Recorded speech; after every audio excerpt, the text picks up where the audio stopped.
नमस्कार. मी वैद्य प्रिया दौंडकर, श्री आयुर्वेद पंचकर्म येथे कन्सल्टंट आहे. तर मंडळी, आज आपण एक खूप कॉमन आजाराविषयी जाणून घेऊयात, ज्याला आपण अवघड जागेचं दुखणं असं सुद्धा म्हणू शकतो. तर मूळव्याध किंवा ॲनोरेक्टल डिसऑर्डर्स जे असतात त्याच्याबद्दल आज आपण जाणून घेऊयात. त्याच्यामध्ये मुख्यतः ढोबळमानाने 3 प्रकार आपल्याला करता येतात. पहिला आहे फिशर, ज्याला आपण परिकर्तिका आयुर्वेदात म्हटलं जातं. दुसरा आहे मूळव्याध किंवा ज्याला आपण पाईल्स म्हणतो. आणि तिसरा आहे फिशुला किंवा ज्याला भगंदर म्हटलं जातं. तर ढोबळमानाने पेशंट जेव्हा आमच्याकडे येतात तेव्हा आम्हाला मूळव्याध झाला असंच म्हणतात, पण पेशंट तपासल्यानंतर आपल्याला प्रॉपर डायग्नोसिस करता येतं. तर ह्याच्यामध्ये त्यांची लक्षणं काय दिसतात ह्या प्रकारानुरूप ते तुम्हाला मी सांगते, कारण प्रत्येक प्रकाराची ट्रीटमेंट ही वेगळी आहे. तर पहिला प्रकार जो खूप कॉमन आहे, म्हणजे ऑलमोस्ट 99% लोकांना कधी ना कधी हा त्रास आयुष्यात झालेला असतो, तो म्हणजे फिशर. फिशर म्हणजे परिकर्तिका, जसं मी सांगितलं. तर परिकर्तिका ह्या आजारामध्ये संडासच्या जागी किंवा जिथून आपण मलनिस्सरण करतो त्या ठिकाणी कापल्यासारखी वेदना होते, जखम झालेली असते. तर ही जखम कशामुळे होते? तर ही होते पोट साफ न झाल्यामुळे किंवा कॉन्स्टिपेशनमुळे. कॉन्स्टिपेशनमुळे जेव्हा पोट साफ होत नाही त्यावेळेला मलबद्धता असते. तर त्यावेळेला संडासला जेव्हा जोर केला जातो आणि त्या ठिकाणी संडासच्या ठिकाणी आपल्याला जखम होते किंवा गुदमार्गाच्या इथं जखम झालेली असते. आणि अशा वेळेला प्रत्येक वेळी जेव्हा मल निस्सरणासाठी जातो आपण, तर त्यावेळेला प्रत्येक वेळी आपल्याला वेदना होते, त्याच्याबरोबरच आग असते, क्वचित आपल्याला तिथून रक्तस्रावही दिसतो. तर हा झाला पहिला प्रकार फिशरचा. आता ह्याची कारणं बघूयात. कारणामध्ये सगळ्यात महत्त्वाचं आहे की बाहेरचं खाणं, फास्ट फूड खाणं किंवा अतिशय कोरडा आहार घेणं, पाणी कमी पिणं, जेवणामध्ये कुठल्याही प्रकारचं स्नेहांश, ज्याला आपण तूप तेल म्हणतो, ह्याचा समावेश नसणं, अतिशय चिकट पदार्थ, मैद्याचे पदार्थ कंटिन्यू खाणं की ज्याच्यामुळे तुम्हाला कॉन्स्टिपेशन होते, मलबद्धता होते आणि त्याचा परिणाम स्वरूप आपल्याला फिशर हा आजार दिसतो.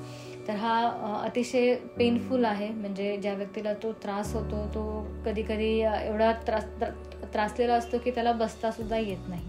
पण ह्याच्यावरचे उपचार अतिशय प्रभावी आणि पूर्ण 100% बरा होणारा हा आजार आहे. थोडंसं खाण्यापिण्यामध्ये आपण बदल केलं, म्हणजे पाण्याचं प्रमाण जेवणात वाढवलं, थोडं तुपाचं सेवन केलं, थोडंसं फायबरयुक्त आहार आपण जेवणात घेतलं, वातुळ पदार्थ किंवा मैद्याचे पदार्थ ह्या गोष्टी आपण बंद केल्या, तर त्याने हा जो त्रास आहे तो आपल्याला पूर्णपणे बरा करता येऊ शकतो. त्याच्याबरोबर काही आपल्याला मेडिसिन्स पण असतात.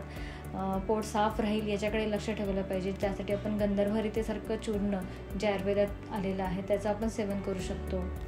अर्शकुठारसारखे मेडिसिन्स आहेत हे आपण घेऊ शकतो. पण हे कुठलंही मेडिसिन तुम्ही वैद्याच्या सल्ल्याशिवाय घेऊ नये असं मी तुम्हाला सजेस्ट करेन. पुढचा जो प्रकार आहे तो आहे मूळव्याध. तर फिशर आणि मूळव्याध ह्याच्यामध्ये काय फरक आहे?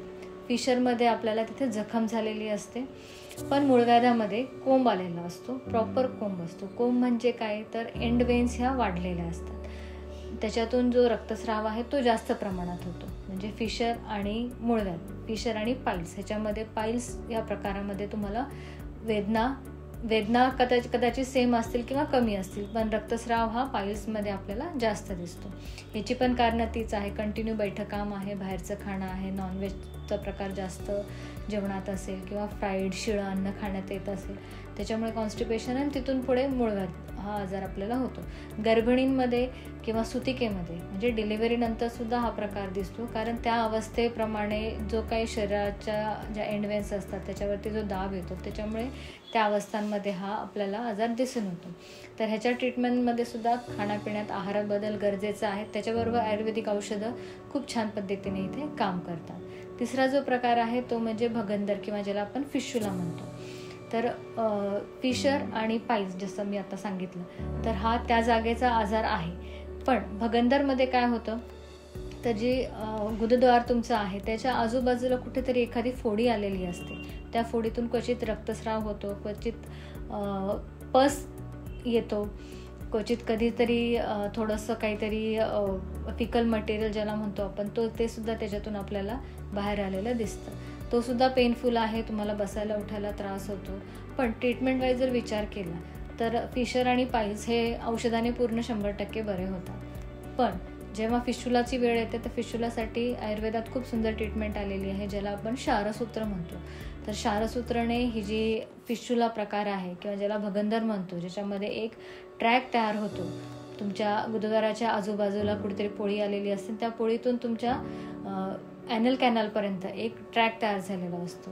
तर त्या ट्रॅकमध्ये पूर्ण इन्फेक्शन असतं, पस डिस्चार्ज असतो, रक्तस्राव असतं.